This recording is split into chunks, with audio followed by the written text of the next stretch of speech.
On December 15, 2011, NASA's Solar Dynamics Observatory captured this footage of Comet Lovejoy approaching the Sun. An hour later, it watched as Lovejoy came around the far side of the Sun and began its long trip back to the outer reaches of the solar system. Other NASA spacecraft, such as SOHO and Stereo, also saw Lovejoy's close encounter. Lovejoy marked one of the few times that orbiting telescopes have been able to watch a so-called sun-grazing comet survive its trip around the Sun. Most are not so lucky. Besides being interesting to watch, the images and data collected by NASA's solar observing fleet can also help scientists learn more about the Sun itself. One of the biggest features that comets help reveal is the Sun's magnetic field. Since magnetic fields are invisible, we can only observe them indirectly, like using iron filings over a bar magnet. On the Sun, astronomers can look at where hot plasma in the Sun's atmosphere is trapped by fields to see their complicated loop structure. But farther away from the Sun, where the plasma is less dense, this approach doesn't work.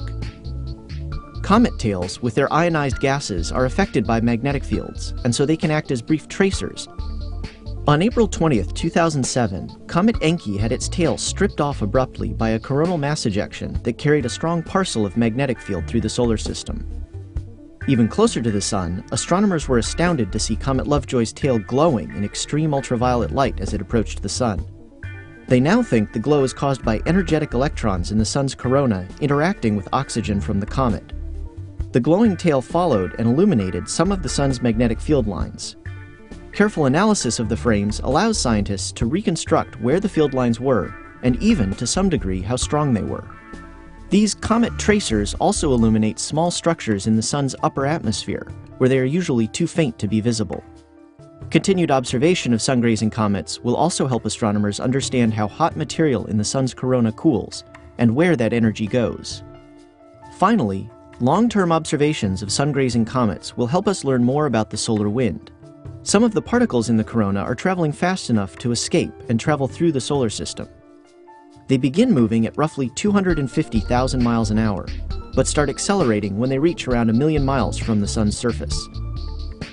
By 5 million miles out, they are traveling at up to 1 million miles per hour. The exact mechanism for this acceleration is not known. Comet tails that are blown off by the Sun travel with the solar wind and can act like a dye tracer in a river. Because they are made of different materials than the usual solar wind, they are distinct and easy to pick out, so they can show exactly how the acceleration unfolds.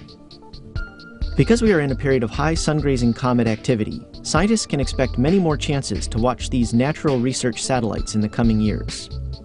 In fact, another large comet is expected to have a close solar pass on November 28, 2013. This comet is roughly the size of Hale-Bopp, so it should give quite a show. It will also undoubtedly be a treasure trove of information for scientists, and who knows what new solar secret it might unlock.